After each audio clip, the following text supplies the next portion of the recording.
بسم الله الرحمن الرحيم اعوذ باللہ السمیع العلیم من الشیطان الرجیم بسم اللہ الرحمن الرحیم ربنا آتنا فی الدنیا حسنۃ وفی الآخرۃ حسنۃ وقنا عذاب النار۔ عزیز طلبہ السلام علیکم ورحمۃ اللہ وبرکاتہ۔ شرح المدوم کتاب جہاد درس نمبر 473 میں غنیمت کے متعلقہ احکام کی تفصیل بیان کی جائے گی۔ کتاب الجہاد فاصلے سیوم میں غنیمت کے بارے میں گفتگو ہو رہی ہے، تو اس کے متعلقہ احکام کی تفصیل ذکر ہوگی۔ جنگ کی حالت میں قید ہونے والے کا چلنے سے عجز کا حکم ذکر ہوگا۔ بالغ قیدی کے حکم بلوغ کی پہچان کا طریقہ ذکر ہوگا۔ متعلقہ مسائل اور فروعات آئیں گے، روایات اور احادیث کا تذکرہ ہوگا اور عبارت کی تشریح اور تطبیق پیش کی جائے گی۔ فرماتے ہیں اگر امام علیہ السلام کسی قیدی کو غلام بنانا چاہتے ہیں یا اس سے فدیہ لیتے ہیں اور اس کے بدلے میں اس کو آزاد کرتے ہیں تو وہ مال غنائم جنگی کا حصہ شمار ہو جائے گا اور مجاہدین میں تقسیم ہوگا۔ جس طرح عورتیں اور بچے جب وہ قیدی بنائے جاتے ہیں تو وہ غنیمت کا حصہ ہوتے ہیں۔ اس کے بعد ایک اہم مسئلہ بیان کرتے ہیں کہ اگر جو شخص جنگ کی حالت میں دشمنوں میں سے بالغ شخص ہے اس کو اسیر بنایا گیا ہے تو اس کو قتل کرنا ہوتا ہے۔ اگر زخمی ہو، اس طرح کی راہ چلنے سے عاجز ہو تو مسلمان اس کو اسیر کر سکتا ہے، لیکن اس کو میدان جنگ میں قتل کرنے کا حق نہیں رکھتا، چونکہ اسے معلوم نہیں ہے کہ امام علیہ السلام کس طریقے سے اس کو قتل کریں گے، اور اس کے جو اجرا ہے قتل کا وہ امام کے ہاتھ میں ہوتا ہے۔ اور اس کی دلیل یہ ہے کہ اس کا قاتل وہ امام کی ثوابدید پر ہے اور ان کے اذن اور اجازت سے ہوتا ہے۔ اگرچہ اجمالاً یہ محدور الدم ہے اور اس کا خون احترام نہیں رکھتا اور اس نے قتل ہونا ہے، لیکن پھر بھی مسلمان کو بغیر امام کی اذن و اجازت کے اس کو قتل کرنے کا حق نہیں ہے۔ اس کی مثال ایسے ہے جیسے ایک شادی شدہ شخص زنا کرتا ہے، حرام کاری کا ارتکاب کرتا ہے تو اس کو قتل کیا جانا ہے، لیکن وہ امام کے اذن و اجازت کے ساتھ اس پر حد جاری ہوگی، خود سے لوگ اس پر حد جاری نہیں کر سکتے۔ عبارت کو دیکھتے ہیں، فرمایا وَحَيْثُ يَخْتَارُ الْفِدَاءَ أَوِ الْإِسْتِرْقَاقَ فَيَدْخُلُ ذَلِكَ فِي الْغَنِيمَةِ كَمَا دَخَلَ مَنِ اسْتُرِقَّ ابْتِدَاءً فِيهَا مِنَ النِّسَاءِ وَالْأَطْفَالِ وَلَوْ عَجَزَ الْأَسِيرُ الَّذِي يَجُوزُ لِلْإِمَامِ قَتْلُهُ عَنِ الْمَشْيِ لَمْ يَجُزْ قَتْلُهُ، یعنی جس قیدی کو فدیہ لے کر آزاد کرنے کو امام اختیار کرتے ہیں یا اس کو غلام بنانے کو اختیار کرتے ہیں، فَيَدْخُلُ ذَلِكَ فِي الْغَنِيمَةِ، تو وہ فدیے کا مال یا وہ غلام شدہ شخص غنیمت میں داخل ہو جائے گا اور مسلمان لشکر والوں میں تقسیم ہوگا۔ كَمَا دَخَلَ مَنِ اسْتُرِقَّ ابْتِدَاءً فِيهَا مِنَ النِّسَاءِ وَالْأَطْفَالِ، جیسا کہ جو شخص ابتدا میں ہی غلام بنایا جاتا ہے، ملکیت میں جاتا ہے، تو وہ بھی غنیمت میں داخل ہوتا ہے۔ من النساء والاطفال، عورتوں میں سے اور بچوں میں سے، جو عورتیں اور بچے جنگ کی حالت میں یا جنگ کے بعد قید ہوتے ہیں تو وہ غلام بنائے جاتے ہیں، کنیز بنائے جاتے ہیں، تو داخل ہوں گے فیہا یعنی فی الغنیمت۔ وَلَوْ عَجَزَ الْأَسِيرُ الَّذِي يَجُوزُ لِلْإِمَامِ قَتْلُهُ، جو شخص اسیر ہوتا ہے جنگ کی حالت میں اور امام علیہ السلام کے لیے اس کو قتل کرنا جائز ہے، اگر وہ عاجز ہو عن المشی چلنے سے، لم یجوز قتلہ، تو دوسرے لوگوں کے لیے اس کو قتل کرنا جائز نہیں ہوگا، بلکہ امام علیہ السلام اس کے قاتل کو جاری کرنے والے ہیں۔ لأنہ لا یدرى ما حکم الامام فیہ بالنسبۃ الی نوع القتل، کیونکہ معلوم نہیں ہے کہ امام علیہ السلام اس کے قاتل کی کون سی نوع اور قسم کو اختیار کرتے ہیں۔ وَلِأَنَّ قَاتْلَهُ إِلَى الْإِمَامِ، اور اس کا محدور الدم ہونا اور اس کا قاتل واجب ہونا یہ امام کی اس منصب کے ساتھ ہے، امام اس کو جاری کرنے والے ہیں۔ وَإِنْ كَانَ مُبَاحَ الدَّمِ فِي الْجُمْلَةِ، اگرچہ فی الجملہ طور پر وہ محدور الدم ہے، اس نے قتل ہونا ہے، لیکن اس کو ہر شخص جاری نہیں کر سکتا۔ کَالزَّانِي الْمُحْصَنِ، جیسے شادی شدہ بدکاری کرتا ہے تو اس کو قتل ہونا ہے، لیکن اس کے قاتل کو حد کو کون جاری کرے گا؟ وہ محکمہ عدالت اور امام کے ذمے ہوتا ہے۔ وَحِينَئِذٍ فَإِنْ أَمْكَنَ حَمْلُهُ وَإِلَّا تُرِكَ لِلْخَبَرِ، تو اگر جنگ کی حالت میں پکڑا جانے والا قیدی چلنے سے عاجز ہو تو اس کی دو صورتیں ہوں گی، اگر تو اس کو اٹھا کر لانا امام کے پاس ممکن ہے تو لایا جائے، وَإِلَّا تورے کا ورنہ اس کو چھوڑ دیا جائے گا، للخبر چونکہ اس کے بارے میں روایت موجود ہے۔ زانی محسن کو قتل کرنا ہوتا ہے۔ کتاب الحدود میں 8 شرائط کے ساتھ زنا محسن ثابت ہوتا ہے۔ پہلے تو وہ شادی شدہ ہو اور اپنی بیوی کے ساتھ وہ غسل کر چکا ہو، یعنی کہ جمع کیا اور موجب غسل ہو چکا ہو، بالغ ہو، عاقل ہو، آزاد ہو، اور اپنی بیوی کے ساتھ اس نے آگے سے ہم مصری کی ہو، اور اس کی بیوی اس کے عقد دائم میں ہو یا اس کی کنیز ہو، اور اس کی اپنی بیوی تک رسائی حاصل ہو، یعنی روز و شب کوئی معنی موجود نہ ہو، اور وہ اس کے ساتھ ہم مصری کا اعتراف کرے یا 2 عادل گواہ اس کی گواہی دیں، تو یہ شرائط موجود ہوں تو وہ مرد زناکار سنگسار ہوتا ہے، یا بلندی سے اس کو گرایا جاتا ہے یا تلوار سے قتل کیا جاتا ہے۔ اور یہ جو روایت ہے امام سجاد علیہ السلام سے منقول ہے، اس کو بعد میں تفصیل کے ساتھ پیش کیا جائے گا۔ فرمایا وَلَوْ بَادَرَ مُسْلِمٌ فَقَاتَلَهُ فَلَا قِصَاصَ وَلَا دِيَةَ وَلَا كَفَّارَةَ وَإِنْ آثِمَ، اگر کوئی قیدی جنگ کی حالت میں پکڑا جاتا ہے تو اس نے قتل ہونا ہے، لیکن کوئی دوسرا شخص امام کے بغیر اس کو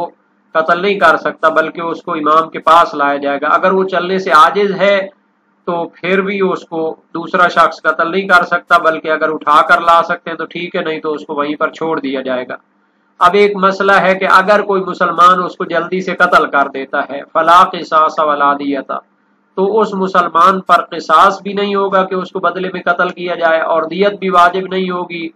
اور نہ ہی کفارہ واجب ہوگا۔ وَإِنْ آثِمَ، اگرچہ اس نے اس کو جو قتل کیا ہے امام کی اجازت کے بغیر یہ گنہگار ہے۔ وَكَذَا لَوْ قَاتَلَهُ مِنْ غَيْرِ عَجْزٍ، اور اسی طرح ہے اگر کوئی